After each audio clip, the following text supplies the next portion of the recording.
इत्मीनान से पढ़ते रहो, ठीक। पिछला चैप्टर तैयार करते रहो। एक दिन तुम सारे लोगों का टेस्ट होगा।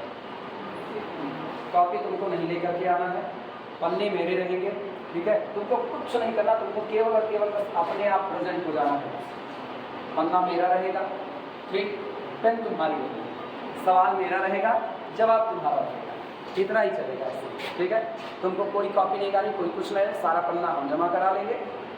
और जिसने जो जैसा किया हुआ है, जब वाइवा चल रहा होगा तो सोचेंगे कि उसको एक बार तुम्हारे आगे से लिया जाए। तो इसीलिए जो पढ़ रहे हो, जैसे पढ़ रहे हो, खूब अच्छे से पढ़ो और अटेंडेंस बिल्कुल परफेक्ट होनी चाहिए। अटेंडेंस परफेक्ट नहीं होगी तो ये भी दिक्कत नहीं है, क्योंकि उस पर जो तुमको कॉपी हम देंगे ना, उधर रहे तब की बात है, नहीं रहे का भरोसा नहीं है ना। मेरा वैसे भी कोई भरोसा नहीं है। तो फिर मान करके चलो, उधर ना तुम्हारी अटेंडेंस वहीं पर लिखी रहेगी, जितनी अटेंडेंस तुम्हारी आई नहीं वो सारी हम वहीं पर लिख देंगे, 1 बाई 1, डेट बाई डेट, कि आपने इतनी अटेंडेंस दी हुई है। अटेंडेंस हम भी ले रहे हैं, अटेंडेंस शुक्ला सर भी ले रहे हैं, हाँ या ना।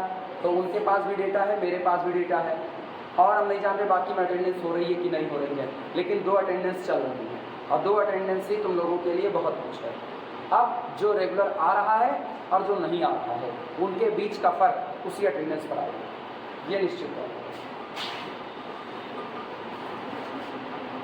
सुनो, गामा फंक्शन जब डिफाइन किए थे तो गौर करो, सबसे पहले ही लिखा गया था it is an improper integral, लिखा गया है कि नहीं। और वहां पर हम लोग क्या लिखे थे उस इंटीग्रल को, हम लोगों ने लिखा था gamma n is equal to integration from 0 से infinity e to the power -x, इसके बाद x to the power n-1 dx। यहीं से शुरुआत है, यहीं से हम लोग निकालेंगे कि gamma n is equal to ये लिखा जा सकता है। मतलब अब हम लोग उसी दिए गए इंटीग्रल को सॉल्व करने की कोशिश करेंगे। लिखना gamma n is equal to gamma n is equal to integration from 0 से लेकर के x e to the power -x into x to the power n-0 से infinity x to the power n-1 dx।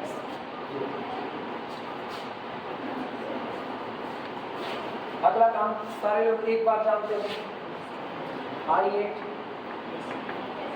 आज वैसे भी 5 minute दे देंगे ना।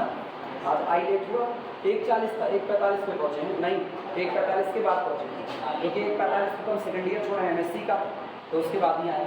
मान लो 6 मिनट लेट I8, तो इसमें देखना सबसे पहले अलजेब्राइक टकराएगा, फिर कौन टकराएगा, एक्सपोनेंशियल। तो इसको आप मानो कौन सा फंक्शन फर्स्ट, और इसको मानो सेकंड फंक्शन, और इंटीग्रेशन बाई पार्ट अप्लाई करो। चलो इंटीग्रेशन बाई पार्ट पर क्या हो जाएगा, फर्स्ट फंक्शन यानी this implies that gamma n is equal to first function x to the power n-1, दूसरे का क्या होगा इंटीग्रेशन, तो integration of e to the power -x dx, ये ब्रैकेट क्लोज और लिमिट लगेगी कहाँ से, 0 से लेकर के कहाँ तक, इन्फिनिटी। क्लियर हुआ, पहला फंक्शन दूसरे का इंटीग्रेशन, माइनस पहले का डिफरेंशिएशन यानी ddx of x to the power n-1, दूसरे का integration, integration of e to the power -x dx, और फिर पूरे का क्या हो जाएगा इंटीग्रेशन dx, और लिमिट होगी फिर से 0 से लेकर के कहाँ तक, इन्फिनिटी तक। नोट कर,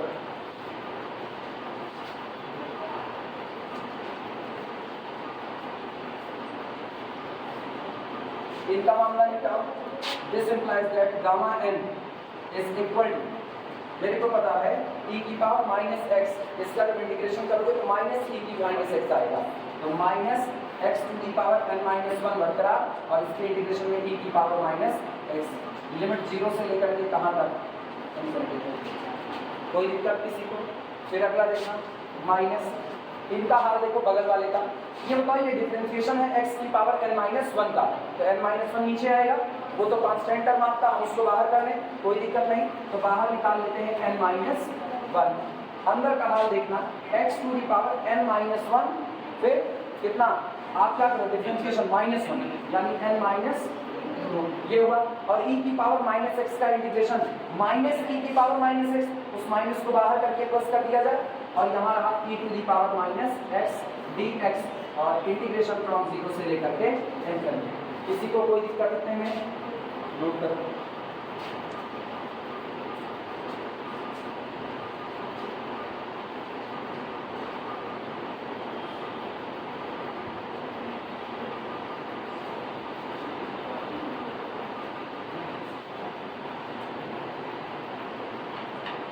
इसके बाद का बात इनकी वैल्यू निकालनी है, अपर लिमिट रख करके और लोअर लिमिट। दिक्कत ये है लोअर लिमिट का कोई बवाल नहीं है, लोअर लिमिट कौन है 0 है। अगर हम इसको अलग से देखें तो ध्यान देना, कुछ लिखना मत और ये अब कुछ हो मैं यहाँ तक लिख करके रुक जाओ, पहले सब लोग यहाँ तक लिख लो, यहाँ तक लिख लो तो फिर आगे चलेंगे।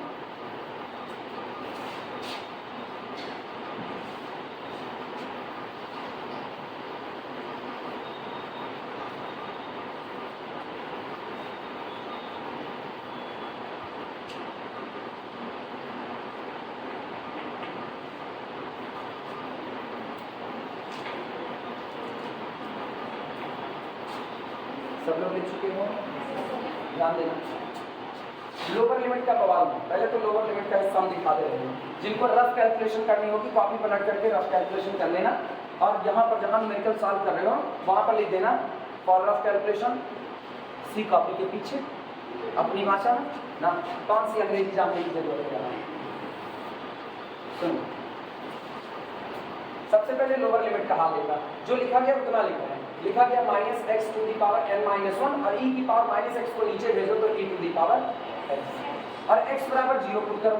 अगर हम x बराबर 0 पुट करें तो यार e की पावर 0 ये तो बनेगा -e की पावर 0, इसकी वैल्यू तो 1 होगी, लेकिन ऊपर 0 रखते ही सब कितना 0, दैट इज इक्वल टू 0। तो कुल मिलाकर लोअर लिमिट का तो बवाल ही नहीं, लोअर लिमिट पर वैल्यू कितनी आ जाएगी 0।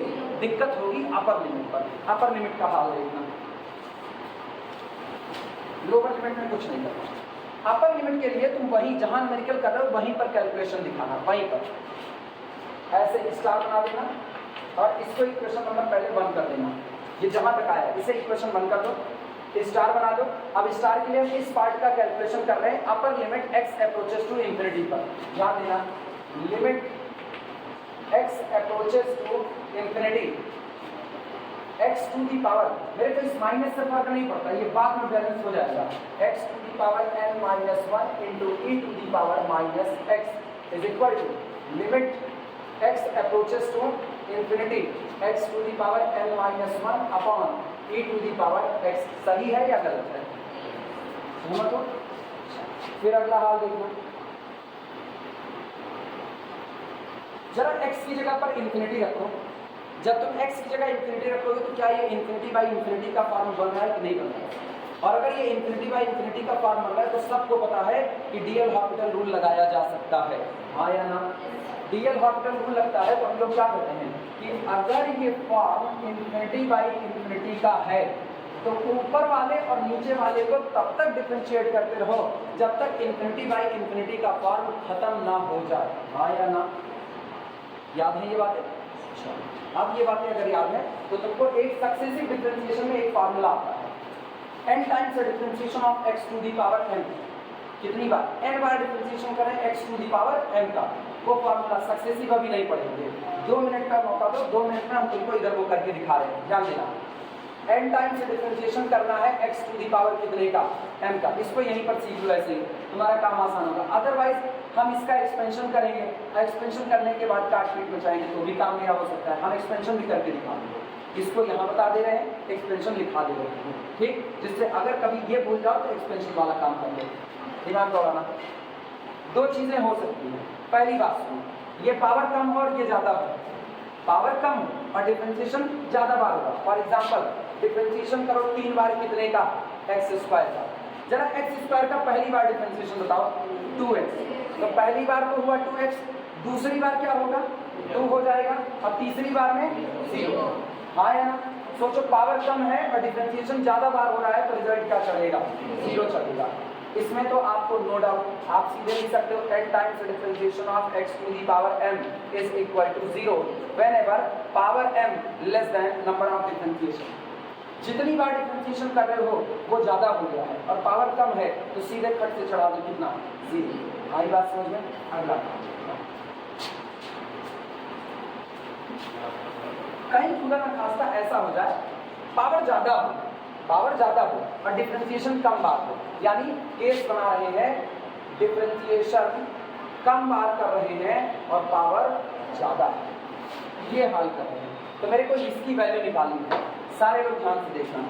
सबसे पहला आप एक काम करो, differentiation of x to the power m निकालो। पहली बार का डिफरेंशिएशन कितना होगा, m into x to the power m minus 1, हाँ या ना। दूसरी बार का differentiation, second time differentiation of x to the power m। ये बताना अगर तुम x की पावर m का 2 बार कर रहे हो तो इसका मतलब किसका कितनी बार कर रहे हो, 1 बार। ये पहले बताओ समझ आ रहा है कि नहीं, वापस सुना, जिनको नहीं समझ रहे वो ध्यान दें। First time differentiation of x की power m is equal to this. अब मुझको x की पावर m का कितनी बार करना है, 2 बार करना है। तो एक काम करो ना, ऊपर वाले को ही एक बार और डिफरेंशिएट कर दो। किसको, ऊपर वाले को। ये बताओ एक बार और करोगे तो ये हो गया d और d की 2 हो गया 2 बार का, लेकिन बगल वाला कौन होगा, differentiation of m into x की पावर m माइनस। तुम गौर करो, x की पावर m तो 2 बार हो रहा है, लेकिन ये कितनी बार हो रहा है, 1 बार। यही तो होता है। आप अगर हम कहें x की पावर 3 को 2 बार डिफरेंशिएट करो, तो पहले क्या करोगे, पहले x की पावर 3 को करोगे, फिर जो आएगा उसको 1 बार और करोगे। तो x की पावर 3 को कितनी बार किया, 2 बार, लेकिन जो आया उसको कितनी बार किया, 1 बार किया। यही कहानी चल रही है। अब गौर करना, इसमें क्या बनेगा, इसमें आपको मिलेगा m और फिर m माइनस 1 नीचे, और x to the power m minus, एक और पावर कम हो गई। अब की सुनना, 3 times differentiation of x to the power m। बोलो, इसका 3 बार करने का मतलब है ऊपर वाले को 1 बार और कर दो, हाँ या ना। इसको 1 बार और डिफरेंशिएट करो, कितना आएगा, m। अगला कौन, m माइनस 1, ये कांस्टेंट बाहर, इसको डिफरेंशिएट करो, कितना, m माइनस 2, और फिर कितना, x to the power m minus. सहमत हो इस बात से, 3 बार हो चुका है। अब हम इसको जनरलाइज कर रहे हैं, कितनी बार, n बार जनरलाइज कर रहे हैं। लेकिन नकल बैठाना, नकल क्या कहेगी, n times differentiation of x to the power m बराबर। जब पहली बार किए तो देखो यहाँ कौन आया, m। पहली बार किए तो m, दूसरी बार किए तो m आया और m माइनस 1 आया। कितनी बार कर रहे हो, 2 बार। लेकिन अगर इसको सुधार के लिखो तो लिखा गया m plus 0, sorry m minus 0, m minus 1। 2 बार कर रहे हो, और ये m माइनस 0, m माइनस 1, 2 से 1 पहले रुक गया कि नहीं रुक गया। कितनी बार करो, 3 बार। पढ़ो क्या लिखा गया है, इसको अपनी भाषा में पढ़ो, m minus 0, m minus 1, m minus 2। कई बार किए, 3 बार। और यहाँ वाला नंबर 1 कम है कि नहीं है, तो कितनी बार कर रहे हो, n बार। शुरू कहाँ से करेंगे, m minus 0, m minus 1, m minus 2, और कहाँ रुकेंगे, इस नंबर से 1 पहले, यानी m माइनस m माइनस। सहमत हो कि नहीं, ये क्लियर हुआ। अगला सुनना, जब पहली बार किए तो x की पावर m में से कितना कम हुआ, 1। जब दूसरी बार किए तो पावर में से कितना कम हुआ, 2। तीसरी बार किए तो कितना कम हुआ, 3। तो n बार करोगे तो कितना कम होगा, n, यानी x to the power n। समझ में आई ये बात, क्लियर हुआ। ये आपने n बार डिफरेंशिएशन लगा दिया x टू दी पावर किसका, सहमत हो। अगली बात, ये तो होता है सक्सेसिव डिफरेंशिएशन। आप लगातार डिफरेंशिएट करते चले जाओ, लगातार डिफरेंशिएट करें। अगर हम ये कहें, आज हमने क्या कहा, नंबर ऑफ डिफरेंशिएशन कम है, नंबर ऑफ डिफरेंशिएशन कम है और पावर ज़्यादा है। अगर हम दोनों बराबर बराबर कर दें, नंबर ऑफ डिफरेंशिएशन और नंबर ऑफ पावर दोनों बराबर कर दें, जितनी पावर लगी है उतनी ही बार डिफरेंशिएट करो, तब किसका क्या होगा, तब तो n और m दोनों बराबर बराबर हो जाएंगे। जब दोनों बराबर होंगे तब सुनो, तब के लिए मेरे को मिटाना पड़ जाएगा काफी कुछ। ये समझ आ गया तो इसको मिटा दिया जाए, लिखना तो जरूरी है नहीं। जेएन सर की जिम्मे है, जेएन सर पढ़ाएंगे तो ये सब करवाएंगे ही करवाएंगे, हाँ या ना। तो लिखना चाहोगे, हाँ क्या चल रहा है, सक्सेसिव चल रहा है, तो ये तो तुम लोगों को तबाही रहा होगा ना। और तब यार क्या नहीं बता रहे, तब हम सीधे लिखते थे फार्मूला, हम सोचे अभी तक नहीं चल रहा।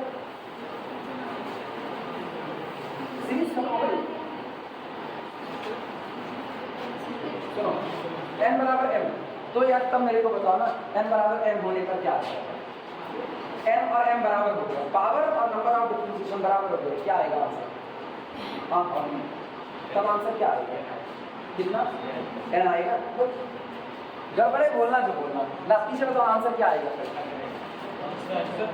कांस्टेंट आएगा।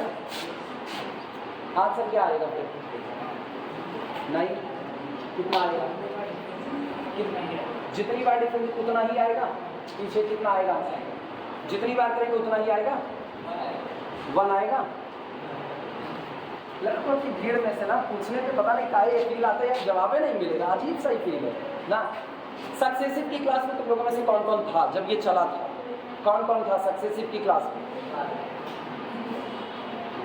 तुम लोग चारों लोग नहीं थे? फिर बताओ कितना आएगा? फंस गए? बोलो कितना आएगा? जितनी पावर है उतनी ही बार डिफरेंशिएट करेंगे, कितना आएगा? उतना ही आएगा। अब यार तुम लोगों का भी लिखा है ना, उतना नहीं आएगा।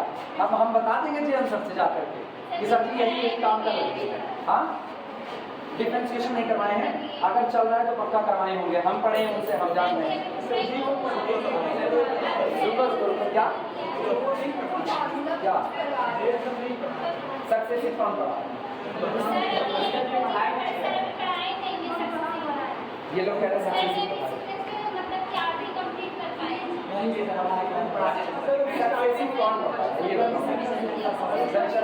पढ़ाए। स्टार्टिंग हुआ, हाँ बोलो कितना? नहीं वो नहीं आएगा ना, बता रहे ना। रवि सर पढ़ाए सक्सेसिव कितने तक पहुंचे?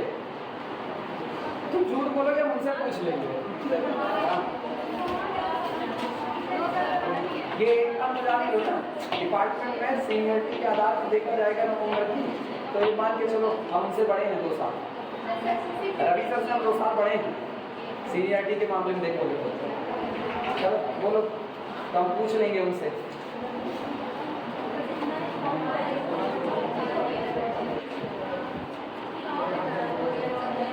मेरे पास बड़ा टाइम है पूछने के लिए, आप पूछेंगे ऐसे ही।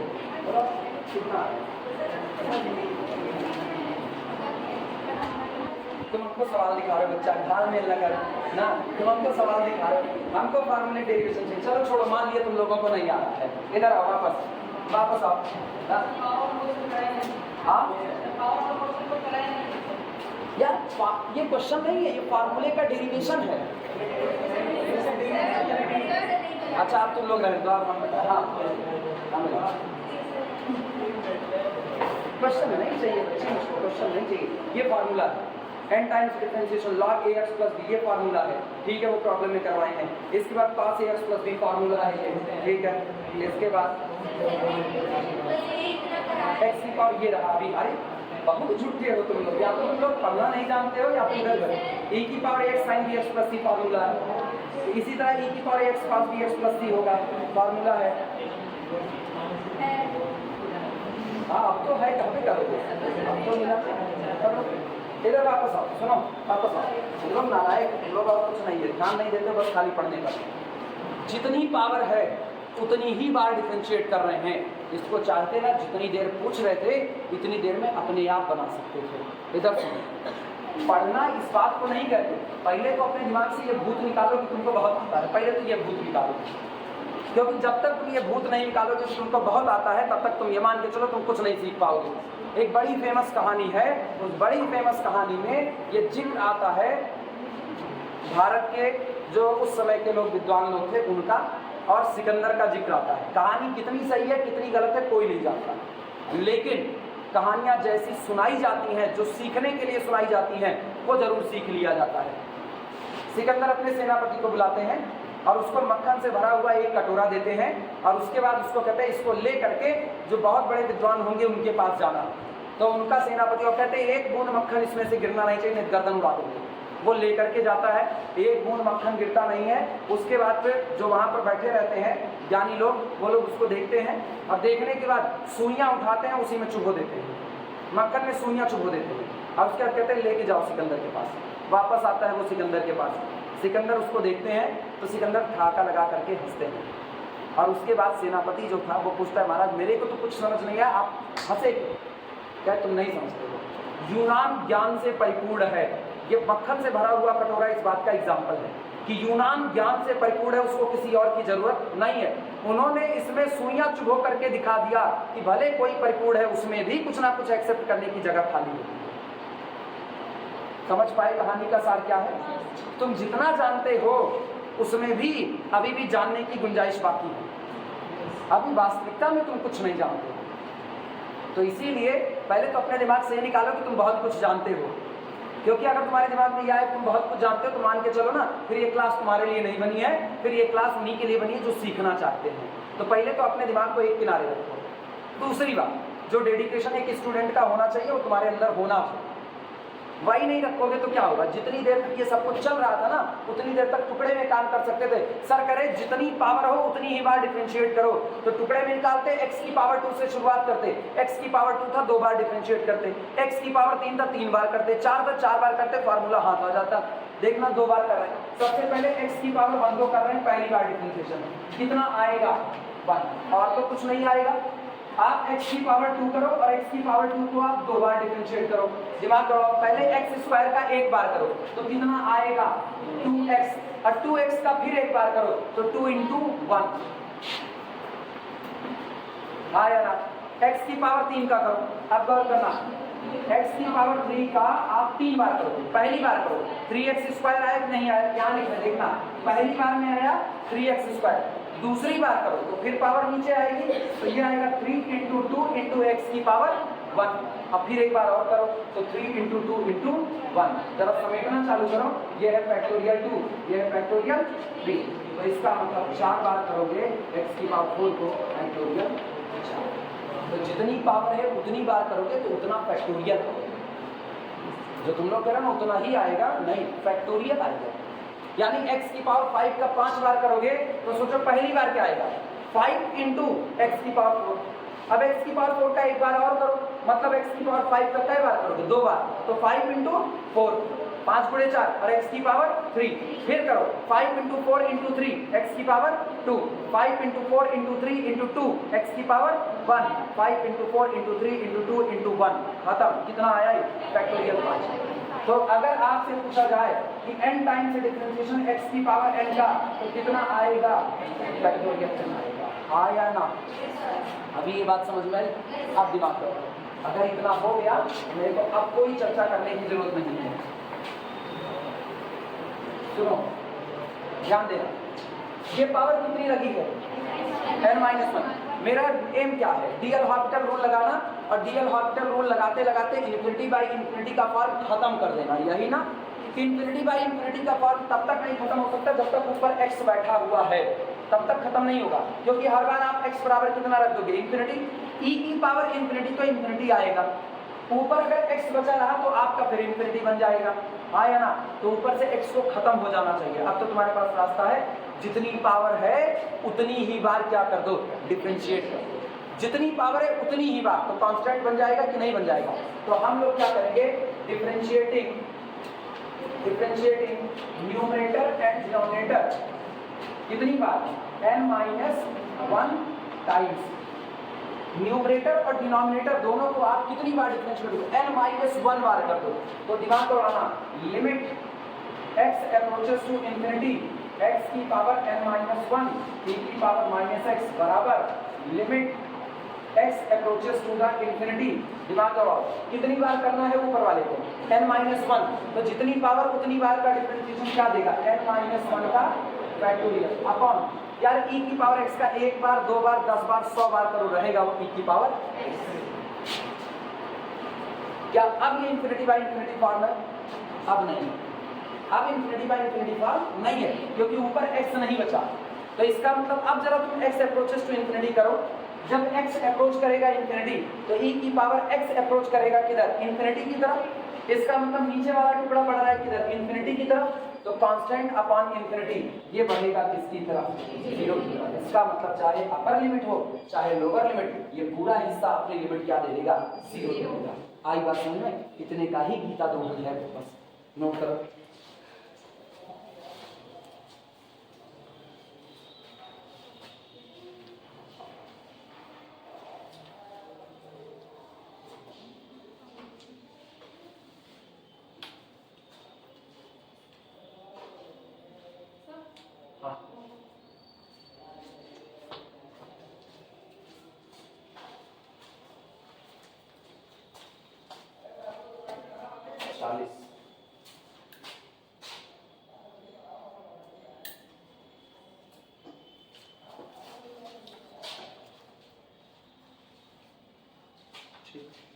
नोट करो फिर आगे बढ़ते हैं।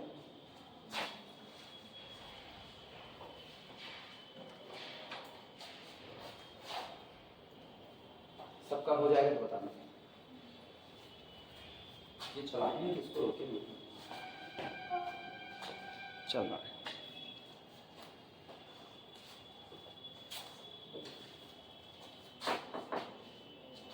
लिमिट हो गई हो तो आगे बढ़ा रहे, देखना इसका मतलब गामा एन बराबर क्या है। इसलिए गामा एन इज इक्वल, ये बताओ ये पूरी लिमिट चाहे अपर पर रखें चाहे लोअर पर, इसकी वैल्यू कितनी हो गई। तो ऐसे वहां पर दिखा देना, जहां इसको सॉल्व किए हो इसको यहां पर दिखा देना, ठीक। या यही लिख देना using it in equation 1, using it in equation 1 we get this quantity will be 0। ये पूरा आपका 0 हो गया। अब सुनो गामा एन क्या बचा, गामा एन बचा 0 प्लस ये कितना लिखा है n-1। सारे लोग इधर देखो, वापस इधर आओ, कितना लिखा n-1। और इधर देखना क्या लिखा, इधर लिखा इंटीग्रेशन e की पावर -x और x to the power n-1 dx और लिमिट है 0 से इंफिनिटी। क्या सही लिखा या गलत लिखा? हमने कुछ नहीं किया, केवल x की पावर जो n-2 था उसको थोड़ा अलग हट करके लिख दिया x की पावर n-1 मतलब x की पावर n-2 ही तो लिखा, जानबूझ करके लिखा। क्यों लिखा वो सुनो जरा। गामा n देखो क्या होता है, गामा n अब यहां लौट करके आओ। जब यहां पर गामा n होता है तो इंटीग्रेशन 0 से इंफिनिटी होता है, e की पावर -x होता है, dx होता है। जितना गामा के अंदर होता है उतना ही पावर एक कम होता है। हाँ या ना? अंदर भी कौन है n, तो बाहर एक कम है कि नहीं है? सहमत हो? आओ कंपैरिजन करो जरा, इसको मत देखना। क्या इंटीग्रेशन 0 से इंफिनिटी है कि नहीं है? e की पावर -x है कि नहीं?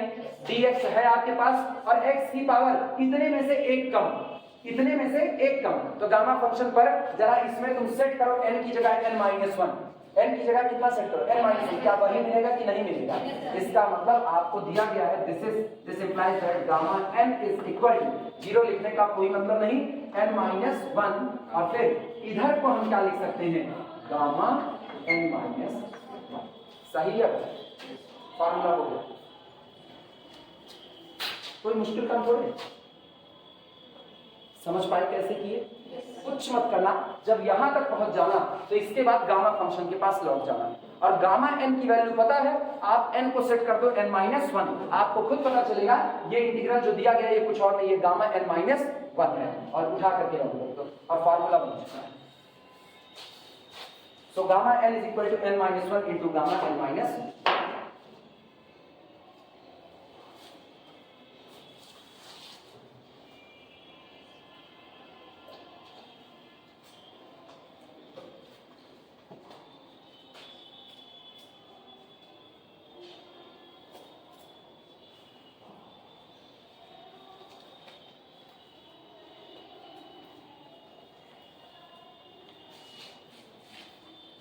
हो जाए तो बताना आप।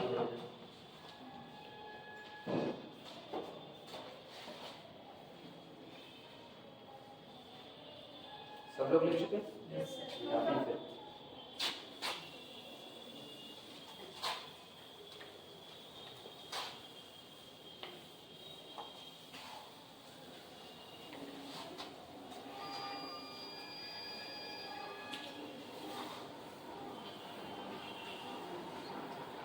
आती है कि रिजल्ट है हेलीकॉप्टर उड़ने की तैयारी कर रहा है। हाँ क्या बचा है? क्या रुके अभी कुछ कितना बचा था? यही कि जो मिटा दिया वो भी बचा था, यही लिखो। तो बच्चे जब पहले नहीं बोलोगे ना यही बोलो। एक तो वैसे बाकी लोग सिस्टमैटिक बताते हैं बहुत, मेरा तरीका बिल्कुल सिस्टमैटिक, कभी नीचे से मिटाए कभी इधर से कभी उधर से। बाकी लोग तो करीने से मिटाते हैं नहीं। एक आध टीचर होते हैं ना बड़े एकदम फैशनेबल, सीबीएसई बोर्ड में अक्सर ऐसा देखने को मिलता है ना।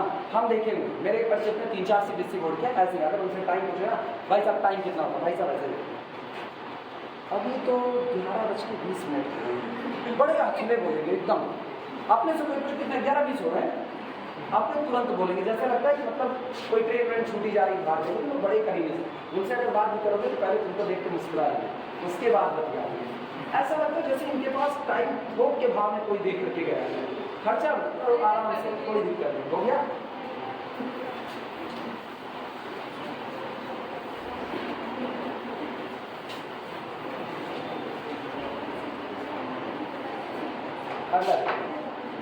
स्टार्ट करके लिखना on the basis of above लिखो।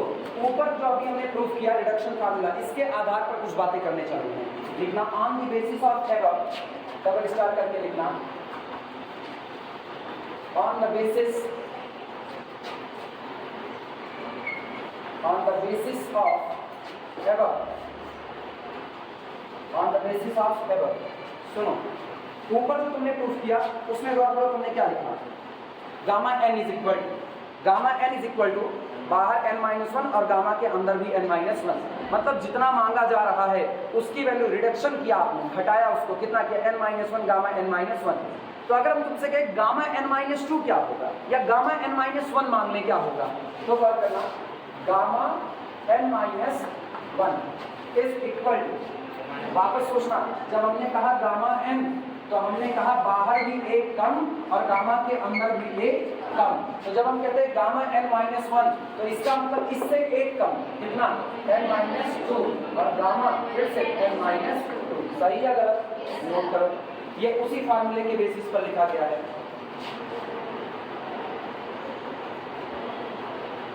और इसके आधार पर अब हम फार्मूला बनाने चल रहे हैं। अगर ये n इंटीजर हो गया तो क्या होगा, अब इंटीजर की बात करनी चाहिए। ये फार्मूले तब के लिए है ना जब इंटीजर हो, नॉन इंटीजर हो, सब के लिए। अब हम इंटीजर की बात करेंगे। खुदा न खास्ता किसी ने कह दिया कि n बराबर आप 10 ले लो, n बराबर 20 ले लो, n बराबर 50 ले लो, मतलब n बराबर आप कोई पॉजिटिव इंटीजर ले लो। लिखना, so if n is positive integer, so इसलिए इफ स्मॉल n भी positive integer, so if small n be positive integer, then अब मेरे साथ समझ लेना, गामा n इज इक्वल, ध्यान से देखना, सबसे पहले गामा n को लिखते हैं, लिखना हम इकट्ठे लिखेंगे। गामा n को निपटाओ, अगर गामा n को निपटाओगे तो आपको मिलेगा n-1 इंटू गामा n-1। सही है गलत? फिर आप क्या करोगे, गामा n-1 को निपटाओ तो ये आपको देगा n-1 इंटू n-2 और गामा n-2। हाँ यार, फिर आप गामा n-2 को निपटाना चालू करो तो ये देगा n-1 n-2 और फिर n-3 और गामा n-3। और जिस दिन गामा n-3 को निपटाओगे वो देगा n-4 गामा n-4। सोचो एक एक कम करता हुआ जा रहा है कि नहीं। अब अपने दिमाग में सोचो, अगर n इंटीजर है तो थोड़ी देर के लिए फिक्स करो वो n बराबर 10 हो गया, हाँ या ना। तो आप शुरू कर रहे हो गामा 10, गामा 10 का मतलब आपने क्या लिखा, 9 गामा 9, हाँ या ना, एक एक कम। और फिर इसको क्या तोड़ा, 9 इंटू 8 गामा 8, फिर क्या तोड़ा, 9 इंटू 8 इंटू 7 गामा 7। कम हो रहा है एक एक कि नहीं। तो सोचो आप एक एक कम होते रहोगे, 10 को तोड़ा तो 9 से शुरू हुआ, 9 गामा 9, फिर कितना, 9 इंटू 8 गामा 8, विजुलाइज हो रहा है। फिर 9 इंटू 8 इंटू 7 गामा 7, और कम, 9 into 8 into 7 into 6 gamma 6, 9 into 8 into 7 into 6 into 5 gamma 5। अब वो टूटेगा तो सोचो आप एक जगह ऐसा पहुंचो जब आपको मिलेगा 9 into 8 into 7 into 6 into 5 into 4 into 3 into 2 into 1 gamma 1। Last में गामा 1 मिलेगा कि नहीं। यानी अगर n कोई भी इंटीजर होगा अपने लोग रुकेंगे गामा 1 पर रुकेंगे। आई बात समझ में। तो ये टूटते टूटते ऐसे हो जाएगा up to so on b into 2 into 1 और जितना बाहर उतना अंदर गामा। ना अगर मेरे को गामा 1 की वैल्यू पता चल जाए तो क्या मुझको गामा n के इंटीजर होने पर कितना होगा वो पता चल जाएगा। क्या 3 फैक्टोरियल का आ रहा है कि नहीं आ रहा है। अपने लोग यहाँ से पकड़ करके इसको समेट दें पूरा पूरा। तो ये लिखा गया n-1 का फैक्टोरियल और गामा 1, यही लिखा गया कि नहीं। तो क्या गामा 1 की वैल्यू पता चल जाए तो गामा n पता चल गया कि नहीं पता चल गया। नोट करो, चाहे तो इसके तुरंत बाद ये लिखो और चाहे मेरी तरह ऐसे क्या लिखो ऐसा।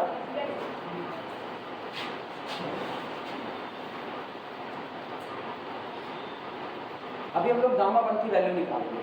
वो जो इंटीग्रल दिया था ना उसी इंटीग्रल से मिलेगी गामा 1।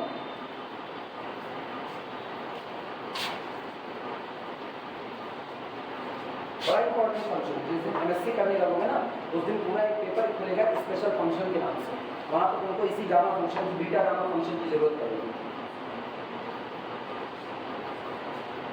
ये अभी बटे में नहीं है, तो इसको बटे बटे में ना समझेगा।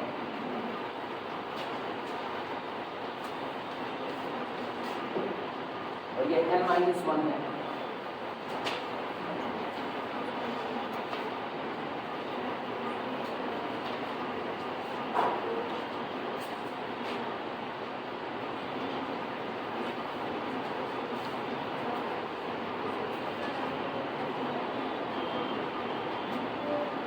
चले गामा में निकाले लिखना, बट लेकिन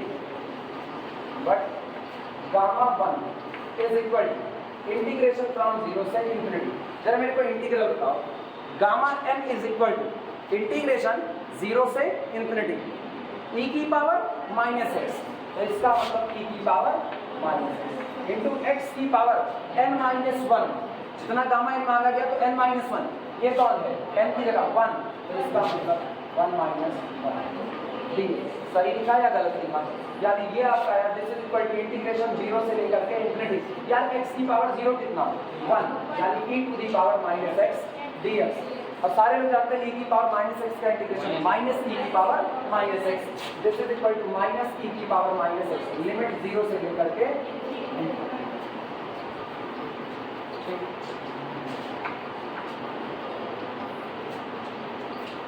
अब अपर लिमिट रखो, लोअर लिमिट रखो, काम अपना बन गया। देखो माइनस को तो कॉमन कर लो, पूरा करके gamma 1 is equal to minus common, bracket का हाल देखना, अपर लिमिट इंफिनिटी तो 1 अपॉन e की power infinity minus lower limit 1 upon e की पावर, सही है गलत? दिमाग दो, e की पावर इंफिनिटी कितना इंफिनिटी, e की पावर, अच्छा ये मतलब कितने लोग सही जानते हैं e की पावर इंफिनिटी ही होता है, e की पावर इंफिनिटी ही होता है, ये कितने लोग सही में जानते हैं? अरे सही में नहीं जानते, अच्छा गलत कितने लोग जानते हो? सुनो बस, जो ये होते हैं ना एक्सपोनेंशियल फंक्शन, एक्सपोनेंशियल फंक्शन को आम जिंदगी में टाटा बिरला फंक्शन कहा जाता है। एक्सपोनेंशियल फंक्शन बनते नहीं, टाटा बिरला के ख्वाब कैसे बड़े बड़े, अगर फायदा होगा तो बड़ा फायदा, घाटा होगा तो बड़ा घाटा होगा, शेयर चढ़ेगा भक्त से चढ़ेगा, गिरेगा तो भी भक्त से गिरेगा। हम इनके ख्वाब छोटे होंगे नहीं, और जिनके ख्वाब छोटे नहीं होते ना वो आदमी कभी नेगेटिव नहीं होता। तो एक्सपोनेंशियल फंक्शन का ग्राफ इसलिए नेगेटिव रीजन में नहीं जाता। अगर e की पावर x को ग्राफ से उसके देखो तो दिमाग दौड़ाना, e की पावर x का ग्राफ जब आपका x पॉजिटिव हो ये होता है, जैसे आप इधर x को बढ़ाते जाओगे गौर करो आपका फंक्शन इंक्रीज करता जाएगा, लेकिन वो कभी भी 0 तक नहीं होगा। पता है टाटा बिरला कितना गरीब हो जाए भीख नहीं मांगेंगे, कितना गरीब हो जाए भीख नहीं मांगेंगे। हमारे जैसा आदमी ना गरीब जिस दिन हो गया उस दिन भीख भी मांग सकता है। तो अपने लोग इसीलिए ना सिग्नम फंक्शन है, या तो -1 या तो +1। सिग्नम फंक्शन का हाल क्या होता है, जैसे कोई तलवार लिए खड़ा है, हाँ सिग्नम फंक्शन कभी भी पढ़ो तो एक होता है -1, एक होता है +1, दो वैल्यू रखता है। समझ लो कोई तलवार पकड़े खड़ा है, लॉग के ग्राफ को अगर आप देखोगे तो ऐसा लगता है जैसे कोई बूढ़ा ग्राफ हो, लॉग को ऐसे झुका रहेगा आगे की तरफ। लॉग का ग्राफ कभी देखो, ये लॉग का ग्राफ झुका हुआ, इसीलिए लॉग बड़े धीमे धीमे बढ़ता है, क्योंकि बूढ़ा आदमी ना धीमे धीमे आगे बढ़ेगा, और लॉग भी क्या करेगा धीमे धीमे इंक्रीज करेगा। सिग्नम फंक्शन आपको बांध दिया -1 +1, यही दो वैल्यू आपको देगा और आपको नहीं देने वाला। इसके बाद आप आते हो एक्सपोनेंशियल, बड़े बड़े ख्वाब। आप x को बढ़ा करके देखो, आप x को कितना भी मोर नेगेटिव कर दोगे, गौर करना x मोर नेगेटिव का मतलब इधर चल रहा है, इस साइड में आप इधर चलो, जितना नेगेटिव होते जा रहे हो, गौर करो ये एकदम x एक्सिस के पैरेलल आने की शुरुआत कर देगा, लेकिन ये x एक्सिस से सटेगा नहीं। कहां पर ये अपनी वैल्यू को 0 करेगा, x अप्रोचेस टू इंफिनिटी, और इंफिनिटी पर तो कोई पहुंचा भी नहीं है, वो लिमिटिंग नेचर है। कि लिमिटिंग नेचर कैसा दिख रहा है, 0 की तरफ जाता हुआ, कब, जब x मोर नेगेटिव होता जाएगा। लेकिन सोचो जैसे जैसे x पॉजिटिव होगा ग्राफ और ऊपर चढ़ेगा, ये ग्राफ कभी भी x एक्सिस को टच नहीं करेगा, इसलिए इसकी वैल्यू 0 नहीं होती है। कोई भी x ऐसा आप नहीं दे सकते जिस पर e की पावर x की वैल्यू 0 चढ़ जाए ना, वो 0 से बड़ा ही रहेगा। इसीलिए ना कल को अगर कोई आपसे सॉल्यूशन मांगे, बताओ भैया e की power x is equal to 0 कहाँ होता है, जवाब है कुछ नहीं, ये लिमिटिंग नेचर होता है, बराबर नहीं हो सकता है। तो e की power x approaches to 0 but not equal to 0, ये बात है। और ये बढ़ेगा तो तेजी से, अब वर्क ना घटेगा तो क्या होगा, अगर आप e की पावर माइनस एक्स कर दो तो ये जब आप लेफ्ट से राइट जा रहे हो और आपका हाथ ये लेफ्ट से राइट जाने में आपका हाथ ऊपर की तरफ यात्रा तय कर रहा है तो आपका फंक्शन इंक्रीजिंग होता है, और लेफ्ट से राइट जाने में अगर आपका हाथ नीचे की यात्रा कर रहा है तो इसका मतलब वो डिक्रीजिंग होगा। e की पावर माइनस एक्स देखना यहाँ से चलेगा, जीरो तो ये भी नहीं होगा, ये पैरेलल हो रहा है, ऐसे चला आ रहा है इस तरीके से, ठीक। लेकिन ये इसको कहीं इंफिनिटी पर जाकर के टच करेगा, जीरो नेगेटिव रीजन में तो जाएगा ही नहीं। इसीलिए कहते हैं ना ये लोग टाटा बिरला फंक्शन है, बढ़ेंगे तो तेजी से और घटेंगे तो भी कैसे, तेजी से, लेकिन कितना भी घट जाए नेगेटिविटी इनके अंदर नहीं आ सकती है। बिजनेसमैन जो होगा ना उसके अंदर पॉजिटिविटी कूट कूट के भरी होती है, भयंकर।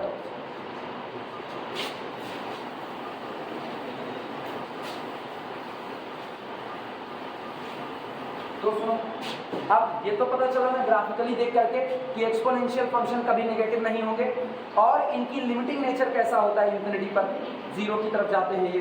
तो इसका मतलब ये हुआ कि जब आप x को कहाँ पहुंचा रहे हो, इंफिनिटी, तो नीचे वाली क्वांटिटी x किधर बढ़ रहा है, इंफिनिटी, तो ऊपर वाली क्वांटिटी और बड़ी होती जा रही है और आप 1 को बहुत बड़ी क्वांटिटी अप्रोचेस टू इंफिनिटी से डिवाइड लगा रहे हो, ये कितना होगा, zero, this is equal to minus zero, e की पावर जीरो कितना, 1, यानी कि -1, बोलो -1 इंटू -1 +1, तो गामा 1 की वैल्यू कितनी आई, 1, हटाओ गामा 1 रख दो यहाँ पर, गामा 1 रखो तो क्या मिलेगा, so therefore gamma n is nothing, it is n-1 का फैक्टोरियल। लेकिन कब, whenever n is equal to integer, जब कभी n इंटीजर होगा तो गामा n की वैल्यू जो होगी वो केवल n-1 फैक्टोरियल प्लस। यानी अगर कल को कोई तुमसे गामा 5 का मान पूछे, गामा 5 कितना होगा तो फैक्टोरियल 4 होगा, एक कम फैक्टोरियल 4, गामा 10 की वैल्यू फैक्टोरियल 9, एक कम करके बताना है, गामा 11 की वैल्यू फैक्टोरियल 10, गामा 222 की वैल्यू 2022 कितना फैक्टोरियल 2021, अरे जो साल चल रहा है वो 2022 है, बीता हुआ साल 2021, गामा साल पुराना 2021 कितना होगा फैक्टोरियल 2020। ये गेम सीखो, जो करंट के सवाल बनते हैं लिमिट मिट के ना ऐसे ही बनते हैं, जो नया साल चल रहा है लिमिट वहीं पहुंचा दो, अगले साल में अगली लिमिट पहुंचा देंगे, अगले में अगली, बुढ़ापे दांव तक आप 100 सवाल लगा चुके हो, आपकी उम्र 100 साल है, लोग जाने वाले, ये कहानी नोट कर इसको, ठीक। अब सब कुछ एक जगह इकट्ठा करो, जितना कुछ है सारा एक जगह, फार्मूला कैसे को बनाना चाहिए,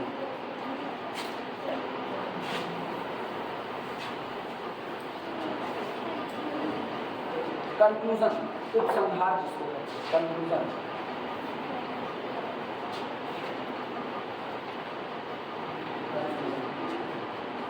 बचपन में कंक्लूजन की हिंदी जब हम खोजे और मुझको मिला उपसंहार, तो मेरे को क्या मिला, उप नहीं देखिए संहार देखिए, संहार का मतलब खत्म करना, तो मेरे को लगा किसी आदमी को मार दो फिर उसको जिंदा करके फिर मार दो, फिर थोड़ी देर में हम सोचे यार मरा आदमी जिंदा कैसे होगा, तो उपसंहार का मतलब क्या, बड़े बाद में पता चलता है, अच्छा कंक्लूजन फाइनल रिजल्ट जिसको बोलते हैं लोग, आखिर आप पूरा डिस्कशन करके निकाल दो, मतलब वो उपसंहार बड़े अजीब अजीब संहार करके गया है। तो ऐसे ऐसे एक मेरे को दो शब्द बड़े परेशान किए, एक ये कंक्लूजन, एक मेरे को परेशान और किया था अपने बीएससी के टाइम में फर्स्ट ईयर में, एक सवाल आता है 3D में जहाँ पर एक क्यूबाइड बन रहा होता है, क्यूब, और वहाँ पर डीसीज और डीआर्स निकाले जाते हैं डायगोनल पे। अभी 3D में फर्स्ट ईयर में जो आपका 3D 2D वेक्टर का पोर्शन है वो उधर चला गया सेकंड सेमेस्टर में, वहाँ पढ़ने को मिलेगा। तो उसमें एक जगह सवाल आता है कोटर माइनस एडजस्ट, कोटर माइनस एडजस्ट आता है, तो कोटर माइनस एडजस्ट का हम गए डिक्शनरी में हिंदी खोजने, तो वो हिंदी क्या लिखा, वो हिंदी लिख दिया एक्चुअली वो क्या था ना, वो एडजस्ट था, लास्ट में एस लगा था, तो कई की बात कर रहा था, तो कोरे लिख दिया। अब मेरे को क्या लग रहा है, ये जो छोटे बच्चों को कोरा लेकर के घुमाया हम यार कोटर माइनस एडजस्ट में कोरा लेकर क्या घुमा रहे हैं, अब परेशान है, एक लोगों से और पूछने गए, वो बार बार कह रहे कोटर माइनस एडजस्ट नहीं समझ, कोटर माइनस हम क्या मैं समझते हो तो तुम्हारे पास आते ही काटे के लिए भैया तुम हमको समझा ये होता क्या है कोरे को, एक्चुअली था क्या ना, अगर हम इट केवल खोजे होते तो उसका मतलब होता कोर या फिर होता ये जो बीम उनका जो किनारा होता है, ठीक। तो वो यही मान लो ये डिब्बा अपना क्यूब होता, ये क्यूब शेप होता, तो वो इसी किनारे की बात कर रहा था। उधर वाले किनारे को उस किनारे से मिलाता तो एक डायगोनल बनता, उस किनारे को इस किनारे से मिलाता दूसरा डायगोनल बनता, उधर वाले किनारे को उधर वाले से मिलाता तीसरा डायगोनल बनता। इन्हीं वो इकट्ठे इनको समेट करके लिख दिया कोटर माइनस एडजेस। अब हम बच्चे को कोड़ा लेके घुमा रहे हैं, हमें तो पता ही चला यार भाई क्या ये हो क्या रहा है। एक हफ्ते के बाद पता चला ये कोरे ना होकर के ये कोरे हैं, तब उसको हम लगा पाए सवाल।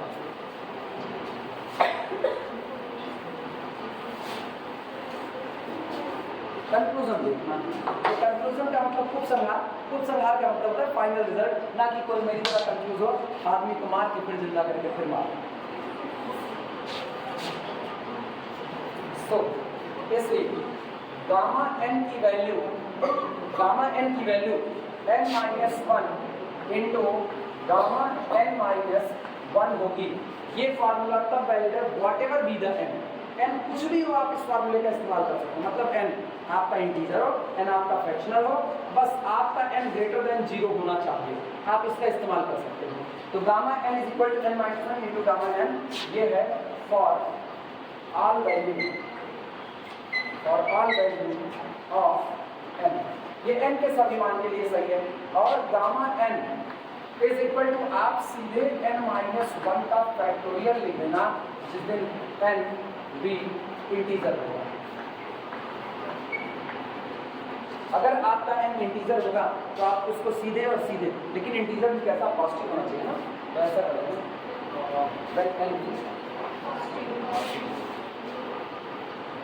पॉजिटिव इंटीजर और गामा 1 की वैल्यू केवल और केवल कितनी ये लिख करके दिया हुआ है।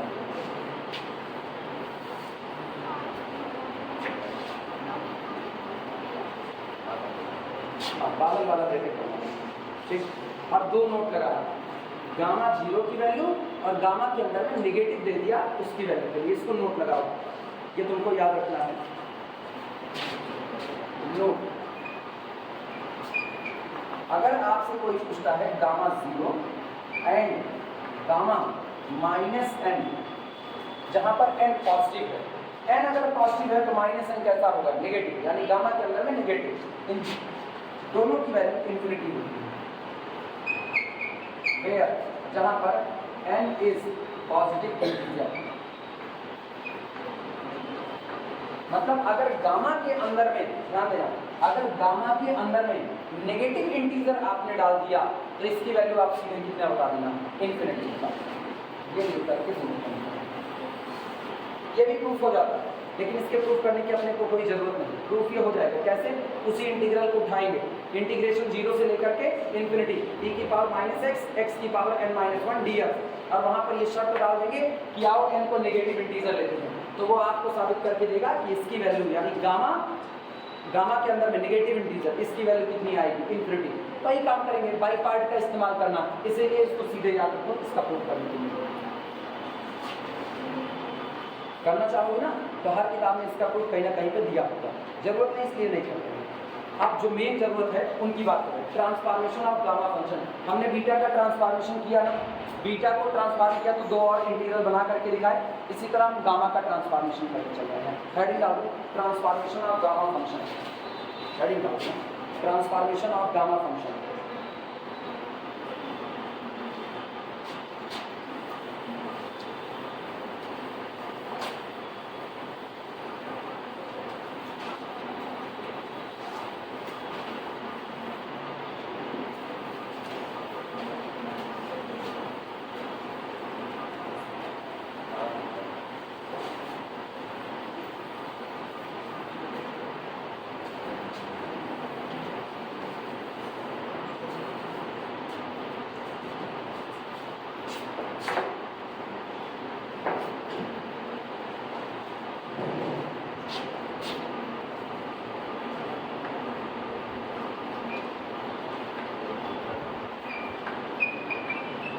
Transformation of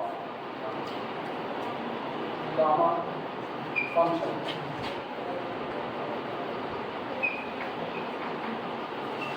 Transformation of gamma function. ठीक, अलग अलग वैरायटी के ट्रांसफॉर्मेशन है। तो सबसे पहला काम ये करो, गामा फंक्शन को लिख लो सबसे पहले, और बाद में हम लोग कहेंगे first transformation, second transformation, third transformation, जितने आते जाएंगे करते जाएंगे। हेडिंग करना, हेडिंग सबसे पहले गामा एन लिख रहा है। तो gamma n is equal to integration from 0 से लेकर के infinity b to the power minus x to the power n minus 1 dx। ये अब पूरे को नाम दे दो इक्वेशन नंबर 1। इक्वेशन 1। अब हेडिंग डालना फर्स्ट ट्रांसफॉर्मेशन, पहला पहले फर्स्ट ट्रांसफॉर्मेशन।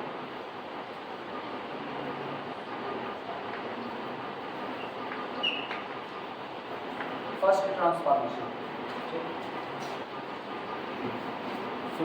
पहला ट्रांसफॉर्मेशन होगा वेरिएबल x को बदलने से। पहला ट्रांसफॉर्मेशन वेरिएबल x को बदलने से होगा, यानी हम e की पावर को टच नहीं करेंगे, हम केवल वेरिएबल x को बदलेंगे। वो जहां जहां होगा वहां वहां उसको बदल देंगे। और कैसे बदलेंगे? हम x की जगह पर पुट कर देंगे लैम्डा इनटू y, और तब देखेंगे कि ये इंटीग्रल बदल करके कौन सा रूप ले रहा है। एक्चुअली पता है क्यों पढ़े जाते हैं ट्रांसफॉर्मेशन? दिमाग में सवाल आता है हम क्यों पढ़ रहे हैं। हम इसलिए पढ़ रहे हैं क्योंकि जब आप इन पे ट्रांसफॉर्मेशन अप्लाई करते हो तो ये आपको कुछ ऐसे इंटीग्रल दे रहे होते हैं जो इंटीग्रल आपको पहले नहीं पता थे, और अब आप इनकी मदद से कई सारे नए इंटीग्रल को आसानी से कैलकुलेट कर सकते हो। तो आप कह सकते हो एक रिजल्ट आपको पता है, उस रिजल्ट में बदलाव करके आप नया रिजल्ट तैयार कर रहे हो, जिससे आपको अगर ये नए रिजल्ट किसी न्यूमेरिकल में दिखाई दें या किसी थ्योरी में दिखाई दें तो आप इनको आसानी से कैलकुलेट कर सको। आपके पास फार्मूला बन चुका है। आई बात समझ में? इसीलिए हम लोग इनका ट्रांसफॉर्मेशन करते हैं, चाहे इनका हो चाहे बीटा का फंक्शन का हो, चाहे बीटा फंक्शन का, वहां तो चलेगा। लिखना put x is equal to lambda y, put x is equal to lambda y। जहां जहां पर x मौजूद है उसकी जगह क्या रख दिया जाए? Lambda y। लेकिन सोचो अगर आप x की जगह लैम्डा y रखोगे तो dx की जगह लैम्डा dy हो जाएगा कि नहीं? यानी this implies that dx is equal to lambda dy।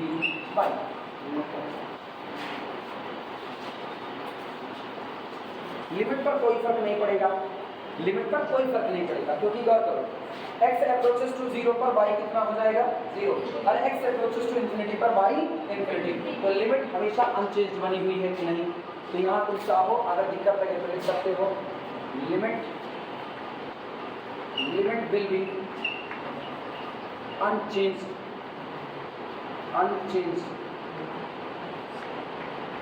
Limit will be unchanged. Limit में कोई बदलाव नहीं आएगा। x 0 था, y भी लोअर लिमिट 0 देगा।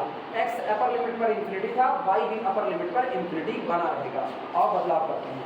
Therefore गामा n बराबर, Therefore gamma n is equal integration lower limit 0 upper limit infinity e की पावर माइनस x की जगह पर कितना? Lambda y। सहमत है इस बात से? इनटू x की जगह पर कितना? Lambda y to the whole power n minus 1, और dx की जगह पर लैम्डा dy।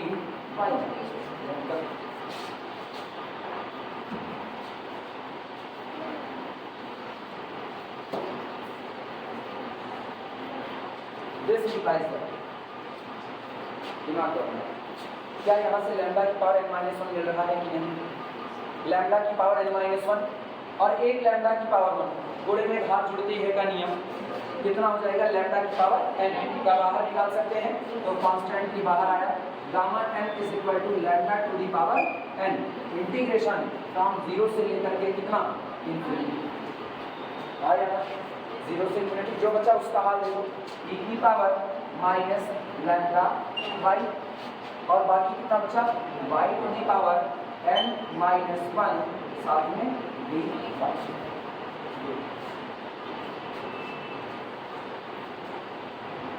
पहला ट्रांसफॉर्मेशन को, इसका मतलब दिस इम्प्लाइज है gamma n upon lambda to the power n बराबर होता है इंटीग्रेशन फ्रॉम 0 से लेकर के इंफिनिटी और e to the power minus lambda by y to the power n minus 1 dy। पहला ट्रांसफॉर्म। इक्वेशन नंबर 2, पहला ट्रांसफॉर्मेशन। अब ये तुम्हारी मदद कहाँ करेगा वो सुनना। अगर तुमको ऐसा इंटीग्रल नजर आता है, ऐसा e की पावर माइनस एक्स एक्स की पावर n माइनस 1 dx और 0 से इंफिनिटी, तुम सीधे क्या लिख देते, गामा एल, हाँ या ना। लेकिन अगर तुमको ये इंटीग्रल ऐसा नहीं दिखा बल्कि तुमको ऐसा दिखा, इंटीग्रेशन फ्रॉम 0 से इंफिनिटी और e की पावर माइनस 5x और x to the power n minus 1 या 7 माइनस 1 dx, ये दिखता, तब तुम अप्लाई ना कर पाते, तब तुम्हारे लिए मुसीबत हो जाती। कैसे? तब कंपैरिजन करने जाते, 0 दिखता है इंफिनिटी, 0 दिखता है इंफिनिटी, चल जाता काम। x की पावर n माइनस 1 दिखता, तुम कंपैरिजन करा लेते कि भैया आज की तारीख में n बराबर कितना है, 7 है, वहाँ भी तुमको कोई दिक्कत आ रही, लेकिन तुम फंस चुके थे।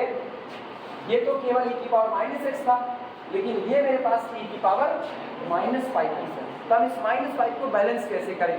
अब तुम इस इंटीग्रल में फंस चुके थे। अब ये गामा फंक्शन का ट्रांसफॉर्मेशन आपके लिए इतना आसान काम कर दिया कि उसने उस माइनस 5 को भी डील करने का रास्ता दे दिया। उसने कहा आप इसको क्या मान लीजिएगा, लैम्डा मान लीजिएगा, और आपका आंसर होगा gamma 7 divided by 5 to the power कितना 10। क्या अब कैलकुलेट हो गया कि नहीं हो गया? अब मेरे को इस इंटीग्रल को बाई पार्ट वगैरह करने की जरूरत नहीं, हम सीधे इसको वैल्यू को निकाल सकते हैं। तो ट्रांसफॉर्मेशन आपको ये मदद कर रहा है। अरे ट्रांसफॉर्मेशन होने के बाद ना लगा कि इतनी प्रॉब्लम बड़ी आसानी से सॉल्व होने लग जाती है।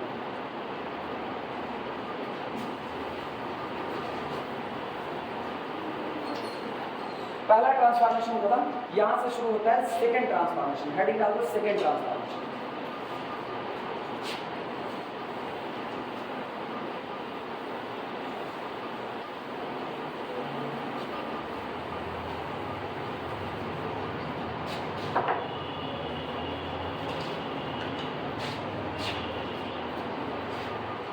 सेकेंड ट्रांसफॉर्मेशन,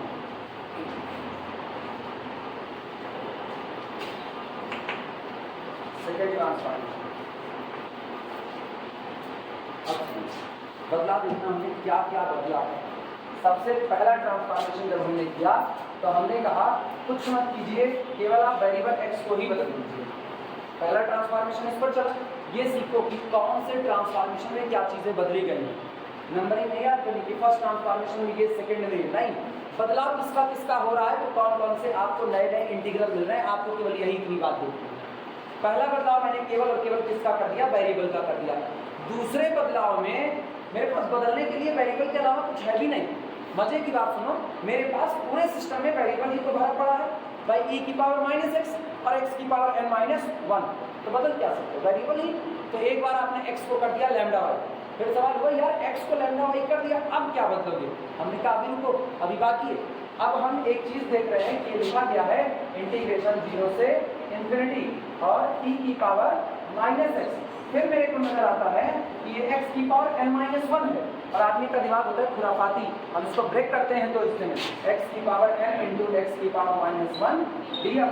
अब मेरे को दो लोग नजर आए, x की पावर n नजर आया और x की पावर माइनस 1 नजर आया। अब हम कहेंगे अब हम इनको ही बदल देंगे। अब तक हम केवल और केवल x बदल रहे थे, अब हम x की पावर n को बदल देंगे पूरा। आई बात समझ में? सेकेंड ट्रांसफॉर्मेशन में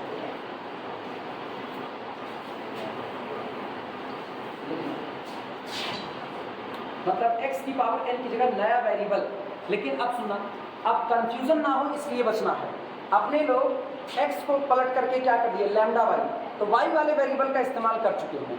अगर फिर से y में चले आएंगे ना तो कंफ्यूजन पैदा होगी।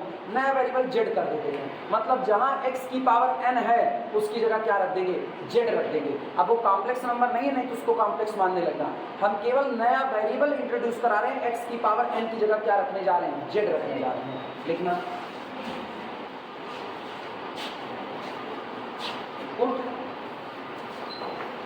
x to the power n is equal to z in equation 1।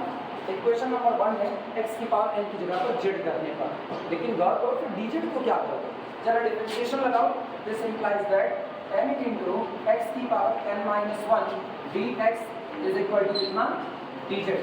यानी जहां पर x की n minus 1 dz है उसकी जगह पर आप क्या रख दोगे, dz अपॉन n रखोगे। क्लियर है ये बातें? अच्छा, लेकिन फिर सवाल उठा e की पावर माइनस एक्स है, तो आप x की पावर n बराबर z करो, आप x बराबर क्या करोगे? हमने कहा वो भी लो, हम कहेंगे एंड एंड यहाँ so x is equal to z to the power 1 आया, पावर को उधर शिफ्ट कर दो, तो x इज इक्वल टू क्या रख देंगे, z to the power 1 by n रख देंगे। लिमिट पर फिर कोई फर्क नहीं पड़ेगा, लिमिट फिर नहीं बदलेगी। गौर करना, x बराबर 0 में तो z कितना मिलेगा 0, और इंफिनिटी डालोगे तो z कितना infinity. Limit will be unchanged, नहीं देना comma, limit will be unchanged, limit will be unchanged. Limit में वापस कोई भी बदलाव नहीं होगा।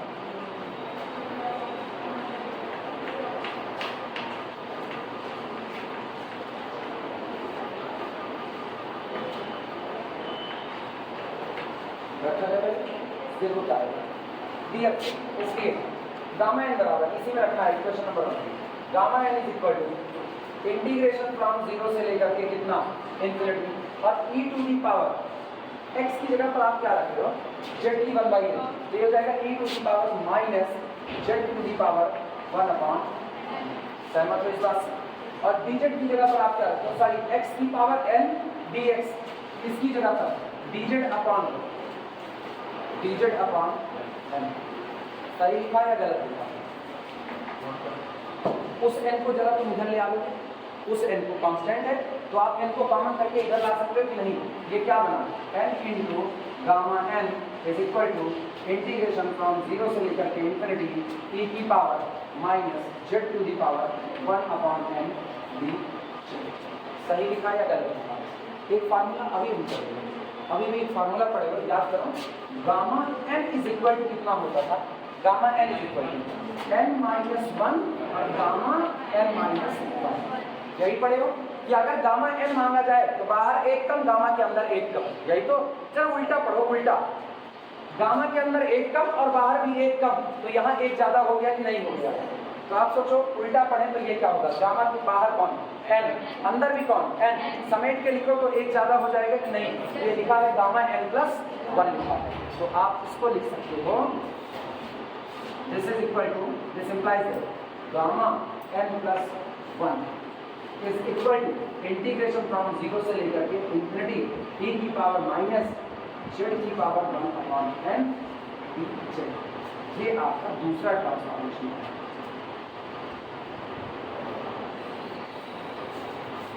सेकंड ट्रांसफॉर्मेशन लिमिट 0 से है, केवल और केवल ना ऐसे इम्प्रॉपर इंटीग्रल को निकालने के लिए ये ट्रांसफॉर्मेशन किए जा रहे हैं। अगर कल को तुमको ऐसा इंटीग्रेशन नजर आता ऐसा, तो वो निकल जाता है गामा से, लेकिन अगर आप ये ट्रांसफॉर्मेशन ना पढ़े हो तो आप नहीं बता सकते हो कि इसको ये लिखा जा सकता है। अभी मेरा काम आसान हो गया। हाँ कितने थे? अच्छा टाइम हो चुका है पूरा, बस 1 मिनट में, बस तुरंत। सुनो, अब अगर कल को तुमको कोई भी इंटीग्रेशन ऐसा मिलता है जिसमें लिखा मिला e की पावर माइनस समथिंग की पावर, वेरिएबल है, variable to the power 1 by n और dz, तो आप इसको सीधे समेट करके लिख दोगे गामा n प्लस 1। ये जितना यहाँ पावर सजा हुआ है, जैसे अगर मेरे को कहीं लिखा मिला इंटीग्रेशन e की पावर माइनस और 1 upon x to the power, वो sorry p to the power सामने लिखा मिलता है 1 अपॉन 10, और क्या मिला dp।